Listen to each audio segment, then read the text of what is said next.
jenengan rabune Pak Nugroho Kepala Dinas Kebudayaan. Sing ketemu riyen. Pak Helmi Kepala Dinas Perizinan.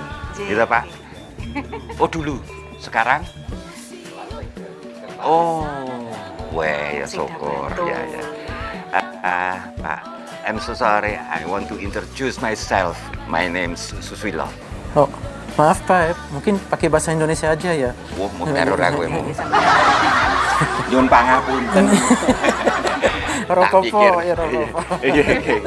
Mau tanya ini loh Pak. Tadi itu ada gambar orang tua itu makan coklat. Betul. Itu apakah artinya kalau makan coklat cepat tua atau orang tua sebaiknya makan coklat? Sebenarnya karena coklatnya bagus, orang tuanya bisa makan coklat seperti itu. Oh gitu. Ya, Enggak. Pengertian saya kalau kita makan coklat kebanyakan itu kan membahayakan kesehatan, Pak. tergantung jenis coklatnya, Pak. Kalau coklatnya banyak gula, bahan-bahan yang kurang baik itu mungkin ya betul itu bahaya itu kurang sehat. Tapi kalau coklat hitam yang seperti kami bikin di Coklat Monggo itu semakin coklatnya hitam semakin bagus untuk kesehatan. Malah bagus untuk kesehatan. Bagus, ya. Kok ini kan perusahaan toh Pak, Ya. perusahaan coklat ya. Ya. Kok tiba-tiba bikin museum itu ada apa? Itu ceritanya lama. Itu mungkin impian saya sendiri karena saya dari dunia pendidikan juga sebelum bikin coklat.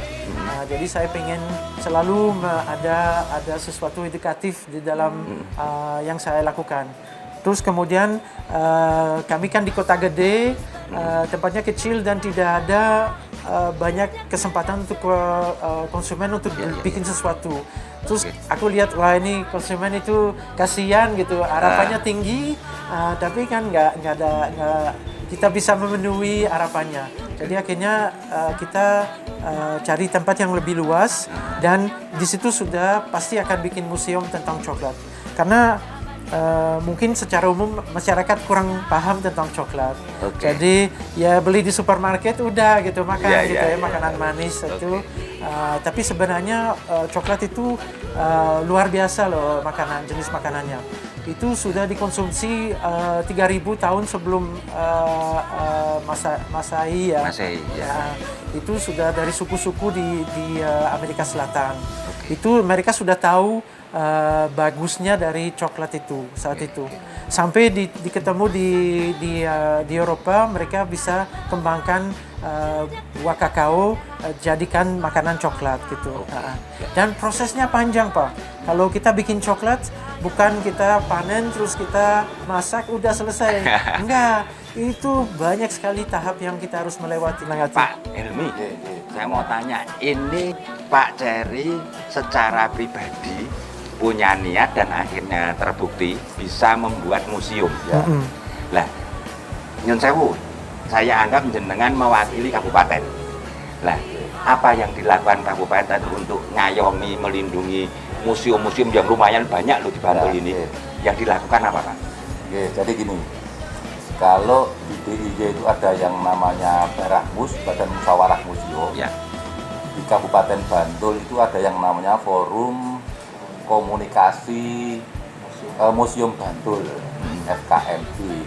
Nah, mereka itulah yang akan melakukan inventarisasi terhadap keberadaan museum yang ada di Kabupaten Bantul dan juga menginventarisasi tentang kebutuhan-kebutuhan apa yang diperlukan dalam rangka meningkatkan eksistensi museum itu sendiri. Museum di Kabupaten Bantul itu ada kurang lebih 15. Baik itu yang bersifat alamnya seperti gumuk pasir, kemudian ada yang buatan seperti Monggo, kemudian Museum Soeharto dan lain sebagainya, yang itu memang diinisiasi oleh lembaga atau perorangan yang menginginkan ada keberlangsungan sejarah tertentu yang diharapkan bisa diketahui oleh generasi seterusnya. Nah, kemudian di dalam FKMB itu akhirnya akan memberikan masukan kepada pemerintah Kabupaten Bantul untuk menginventarisasi kebutuhan. Sehingga misalnya ada akses jalan yang kurang memadai. Pemerintah perlu melakukan perbaikan di situ salah satunya. Kemudian di sana Saya stop dulu, Pak. Gimana? Itu berarti tidak terus langsung diserahkan ke dinas tertentu itu enggak? Aspirasinya itu lewat dinas tertentu karena untuk menjaga eksistensi lembaga itu kita memberikan kepercayaan kepada Pundo Kabudayaan.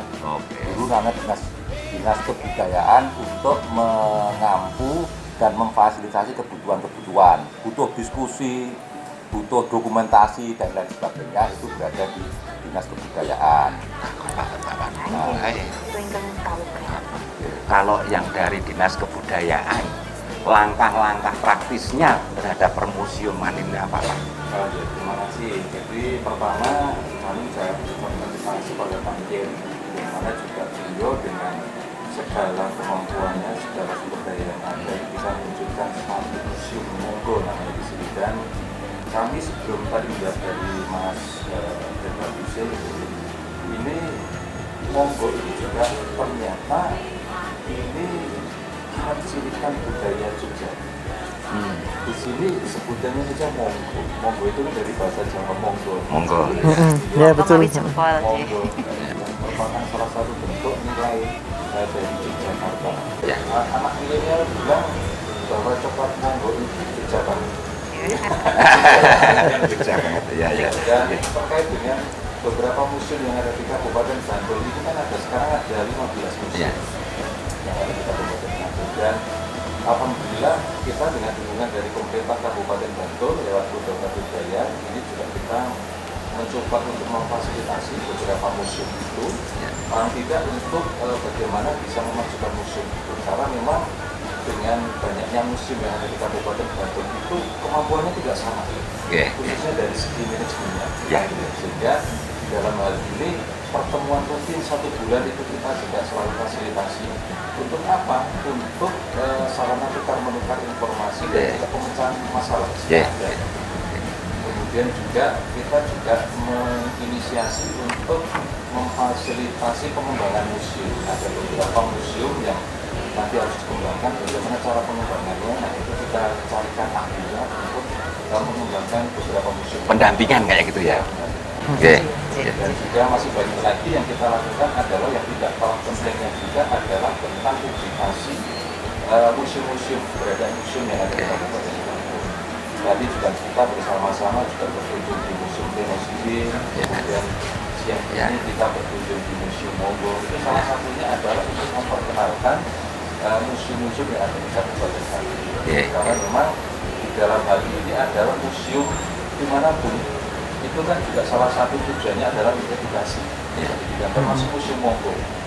Maka potensi-potensi yang ada di Kabupaten Bantul lewat museum itu nanti akan bisa lebih tersiarkan lebih luas lagi kepada halayak.